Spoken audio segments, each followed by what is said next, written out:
자, 20번부터 보도록 하겠습니다. 자, 20번도 우리 comprehension question 풀 때 설명했던 부분인데, 자, 우리 여기 지금 보시면 not only but also 우리 뭐뭐뿐만 아니라 뭐뭐도라는 구문이 나와 있는데 not only but also 요거 세트니까 우리 뒤에 형태를 똑같이 맞춰줘야 된다라고 얘기했었죠. 앞에 봤더니 to take pictures네. 그러면 뒤에도 to help people 형태 맞춰주시면 되고요.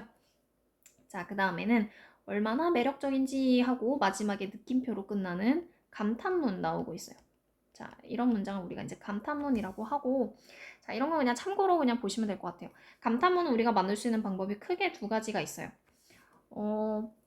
와러 혁명 주어 동사는 생략할 수도 있고, 그 다음에 how형 주동 마찬가지 주어 동사는 생략할 수도 있고, 그래서 what으로 시작하는 감탄문하고 how로 시작하는 감탄문 이렇게 두 가지가 있는데 두 개 만들 때 어순의 차이를 보시면 what 같은 경우는 이제 명사가 들어가 있죠. 반면에 how 같은 경우는 명사가 없어요.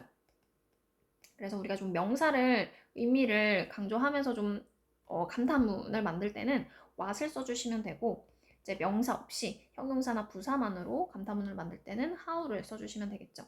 자, 예를 들면 이런 거예요. He is a really nice teacher. 자, 그는 정말 좋은 선생님이야. 자, 이걸 우리가 느낌표를 쓰는 그런 감탄문으로 바꿀 수 있는 방법은 크게 두 가지가 있어요. 어순에 따라서 그냥 그대로 써주시면 돼요. What a 혁명. What a nice teacher. He is. 주어 동사는 생략해도 가능합니다. 그러니까 와, 그는 정말 좋은 선생님이야. 이렇게 감탄하는 문장이 되죠. 자, 요거를 우리가 how를 시작하는 감탄문으로 바꿀 수도 있어요. How nice he is. 와, 그는 정말 좋아. 그는 정말 좋으셔. 이렇게 이제 또 감탄문을 만들 수도 있죠. 다만 이제 이럴 때는 뒤에 형용사나 부사만 쓰기 때문에 뒤에 이제 teacher 같은 명사는 쓰지 않는 차이가 있다. 볼 수가 있죠.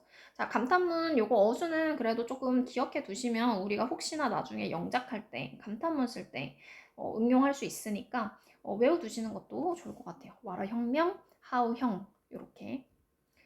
자, 그러면 우리 문제로 돌아가 보시면 how or what fascinating 이라고 해서 fascinating 뭐 멋진, 매력적인 이라는 이제 형용사가 나와 있어요. 보면 뒤에 이제 명사가 보이지 않죠? 따로 이제 명사를 사용해서 감탄문을 만든 건 아니기 때문에 명사 없이 이제 형용사나 부사만으로 감탄문을 만들 때 쓸 수 있는 how 써주시면 되겠어요. How fascinating. 얼마나 매력적인지. 자, 21번 갑니다. 자, 21번에 봤더니 I wonder what or if there is or are other ways 라고 나와 있는데 두 번째부터 먼저 볼게요. 자, there is, there are 구문이 나와 있어요. 자, 요거는 좀 여러분들이 알고 계셔야 될 것 같아요. 중요합니다. 자, there is 혹은 there are. 자, 요렇게 쓸 수가 있는데, 자, 요거는 우리가 해석을 할 때 뭐뭐가 있다라고 해석하는 구문이에요. 구문인데, 자, 이 구문은 특이하게 주어가 뒤에 나와요. 원래 우리가 보통 영어에서는 주어 동사 순서대로 쓰는데, there is, there are를 표현을 쓸 때는 주어가 뒤에 나옵니다. 그러면 우리가 여기 쓰는 이 is랑 are는 당연히 주어에 맞춰야 되겠죠? 뒤에 나오는 주어. 그래서 뒤에를 봤을 때 주어가 단수면 is를 쓰고 뒤에가 복수면 are를 써주시면 되겠죠.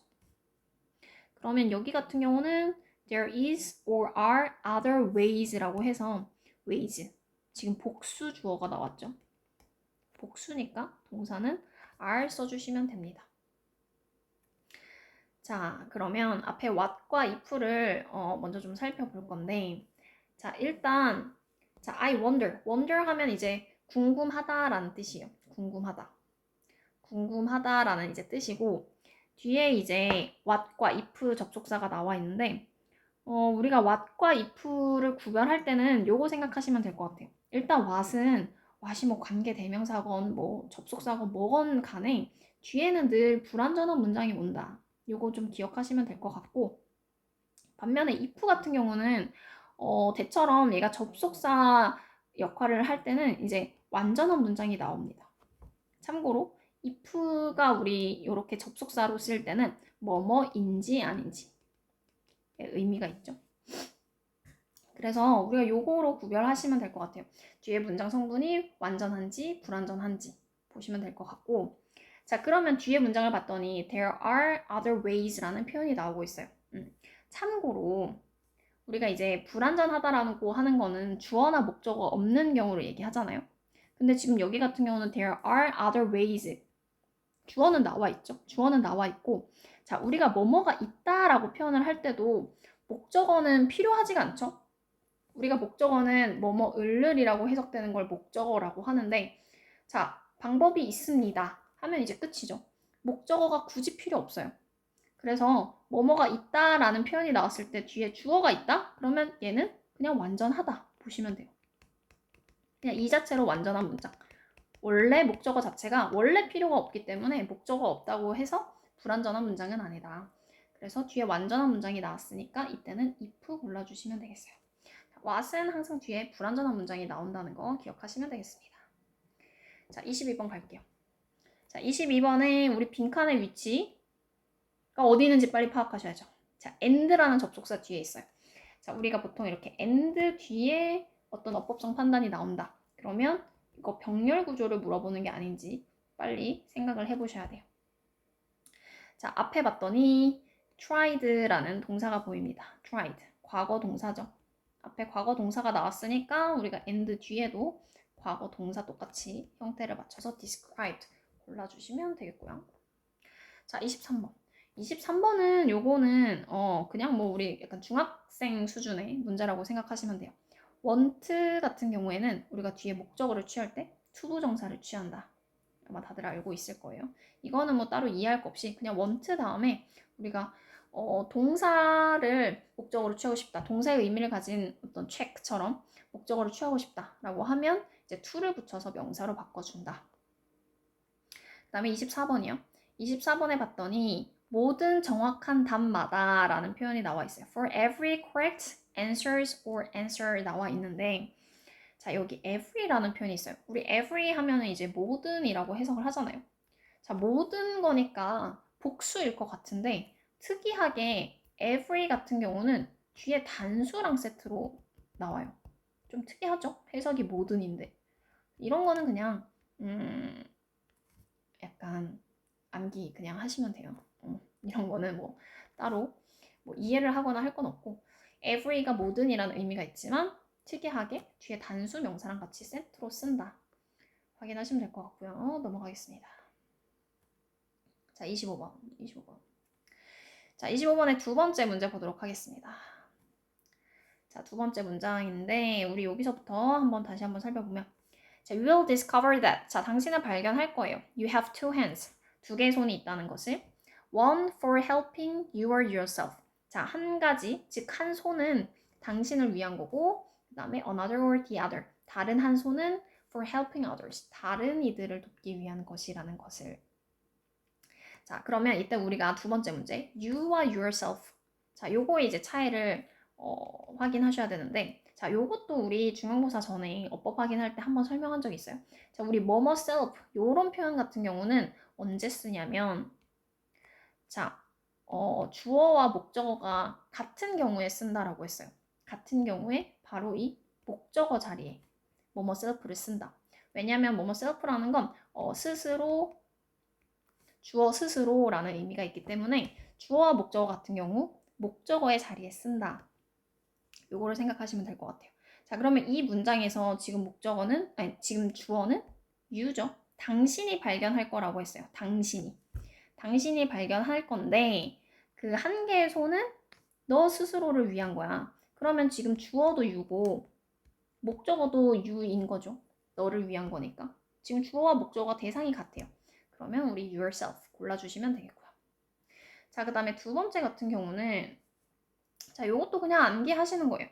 만약에 우리가 뭐 사과가 두 개가 있어. 사과가 두 개가 있을 때, 자, 한 개의 사과는 맛있고 한 개의 사과는 맛이 없어. 이렇게 얘기를 이제 하고 싶어. 그러면 이 두 개 중에서 먼저 첫 번째 거를 우리가 지칭할 때는 one이라고 지칭을 해요.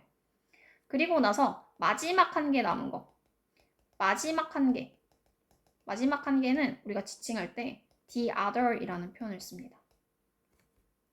그래서 지금 여기 같은 경우도 우리가 손은 두 개밖에 없죠? 딱 두 개인데 두 개 중에서 이제 첫 번째 손을 지칭할 때는 그래서 one이라고 표현을 한 거예요. 한 손이라고 얘기할 때는 one이라고 표현을 한 거고, 그 다음에 이제 남은 손이 한 개죠. 마지막 한 손. 마지막 거는 우리가 the other이라고 표현을 합니다. 참고로 뭐 두 개가 아니라 예를 들면 사과가 뭐 세 개인 경우가 있을 수도 있겠죠. 자, 이런 경우에는 우리가 첫 번째 사과를 지칭할 때는 one이라고 얘기를 합니다. 한 개의 사과는 맛있어. 또 다른 사과도 맛있어. 그럼 또 다른 사과를 얘기할 때는 우리가 이때 another를 씁니다. 자, 그리고 나서 앞에 것들을 다 지칭하고 나서 또 마지막에 하나가 남죠. 마지막 하나 남은 걸 우리가 지칭할 때는 the other이라는 표현을 씁니다. 뭐 이런 것도 이제 참고로 알아두시면 되겠어요. 넘어갑니다. 자, 26번이요. 자, 26번에 봤더니 natural하고 naturally 나와 있는데 요거의 차이는 형용사, 얘는 부사. 자, 형용사와 부사 구별하는 문제도 꽤 자주 나와요. 요것도 정확하게 일단 알고 계셔야 되는데, 자, 형용사가 일단 수식할 수 있는 대상은 명사밖에 없죠. 명사. 반면에 부사는 수식할 수 있는 애가 너무 많아. 막 형용사도 할 수 있고 동사도 할 수 있고 부사도 할 수 있고 뭐 문장도 할 수 있고 너무 많아요. 그래서 차라리 명사 빼고 다 수식한다. 이렇게 생각하시면 좋을 것 같아요. 요거에서의 차이가 있고, 그 다음에 또 두 번째 또 중요한 차이는 형용사 같은 경우는 보어 자리에 쓰일 수가 있어요. 반면에 부사는 보어로서는 쓰일 수가 없다라는 차이점이 있는데, 자, 우리가 이번에는 요거 첫 번째 거 살펴보시면 될 것 같아요. 자, 우리는 천연 비누를 만들었어. 천연 비누. 지금 꾸며주는 대상이 비누라는 명사예요, 명사. 자, 우리가 명사를 꾸며줄 때는 형용사만 가능하다. 그래서 natural soap 골라주시면 되겠죠. 자, 27번 갑니다. 27번 해봤더니 beautifully or beautiful colored or coloring soap 이라고 했어요. 자, 마찬가지 우리 요거 앞에서 아까 봤던 거 현재 분사인지 아니면 과거 분사인지 요거 구별을 하셔야 되는데, 자, 우리 개그맨 다시 생각해 보시면, 자, 개그맨이 있고 관객이 있어요. 자, 개그맨은 관객을 재밌게 해주는 거죠. 그래서 능동의 의미를 가질 때는 우리가 ing를 씁니다. 반면에 자, 개그맨이 재밌게 해줬어. 그러면 관객의 입장에서는 재미를 이제 느끼게 된 거죠. 이런 걸 우리가 수동 excited라고 표현을 합니다. 자, 그러면 soap, 비누를 한번 생각해보자. 자, 비누에다가 지금 색깔을 입힌 거예요. 비누에다가 색깔을 입힌 거. 색깔을 누가 입혔을까? 사람들이 입혔겠죠? 사람들이 이제 비누에게 색을 입힌 거죠. 그러면 사람은 직접 한 거니까 얘는 능동의 입장인 거고, 비누는 이제 사람들이 색을 입힌 거를 당한 거죠. 그래서 얘는 수동의 입장이 되는 거예요. 그래서 색을 직접 입히는 거는 coloring. 근데 색이 입혀진 거는 colored. 골라주시면 되겠죠. colored. 자, 고르고 나서 이제 또 보시면, 자, 어쨌거나 이런 분사는 우리 형용사랑 똑같다라고 얘기를 했어요. 형용사를 꾸며줄 수 있는 건 아까 뭐였죠? 위에서 보시면 형용사를 꾸며줄 수 있는 건 부사예요, 부사. 형용사를 꾸며줄 수 있는 beautifully 골라주시면 되겠습니다. 그래서 아름답게 색을 입힌 비누. 자, 28번 갈게요. 자, 28번에 빈칸이 좀 많은데, 자, I made yellow soap using or used lemons and some students used or using chocolate for blah blah 나오고 있어요. 자, 일단은 자, 우리 문장 구조를 좀 크게 보시면 and 나와 있어요. 자, 우리 문장에서 기본적으로 동사는 한 개라고 했죠? 그런데 이제 and 같은 접속사가 나오면 동사가 이제 하나씩 늘어날 수 있다. 접속사가 만약에 하나 더 나오면 동사가 또 늘어날 수 있다. 이제 이렇게 얘기를 했어요. 자, 그러면 여기는 지금 접속사 and가 한번 나왔으니까 최소 동사가 한 개, 두 개 나와줘야 되겠죠? 앞에 봤더니 made, 나는 만들었다 라는 동사가 나와 있어요. 그러면 뒤에도 사용했다 라는 동사가 나와줘야 되겠죠. 그래서 used 골라주시면 되겠어요. 자, 참고로 자, using이 있고 지금 used가 있는데 할 수 있는 역할이 좀 다르죠. 자, using 같은 경우는 현재 분사의 역할만 가능해요. 하지만 used 같은 경우는 얘는 동사의 과거 형태로도 쓸 수 있고 과거 동사로도 쓸 수가 있고 그 다음에 PP, 즉 분사로도 쓰일 수가 있죠. 그래서 유진 같은 경우는 동사 역할을 못하지만 used 같은 경우는 동사 역할도 하고 분사 역할도 할 수 있다라는 걸 일단 기본적으로 알고 있어야 되겠죠. 그래서 지금 여기 두 번째 같은 경우는 used는 지금 동사로 쓰인 거다. 동사의 과거로 쓰인 거다. 자, 그러면 우리가 이제 동사는 다 찾았고, 자, 그 다음에 이제 중간에 이게 또 나왔어요. 자, 나는 레몬을 사용해서 노란색 비누를 만들었다라는 표현인데, 자, 일단 동사는 이제 더 이상 못 들어가겠죠? 왜냐면 지금 접속사 한 개에다가 동사 한 개, 두 개. 이미 동사는 다 나왔어요. 그러면 used가 이제 우리가 따져봐야 되는 건 동사로서 따지는 게 아니라 이 using과 used가 현재 분사를 써야 되는 건지 과거 분사를 써야 되는 건지를 따지시는 거예요. 자, 현재 분사와 과거 분사의 차이는 의미. 얘는 능동의 의미, 얘는 수동의 의미. 자, 그러면 이제 현재 분사냐 과거 분사냐에 이제 문제가 되는 건데 해석을 해보면 자, 일단 주어가 나죠. 내가 그 비누를 만들었는데 레몬을 사용해서 만들었어. 나의 입장에서 지금 생각을 해보면 내가 직접 레몬을 사용한 거죠. 내가 직접 하는 건 우리가 능동의 의미이기 때문에 using 골라주시면 되겠습니다.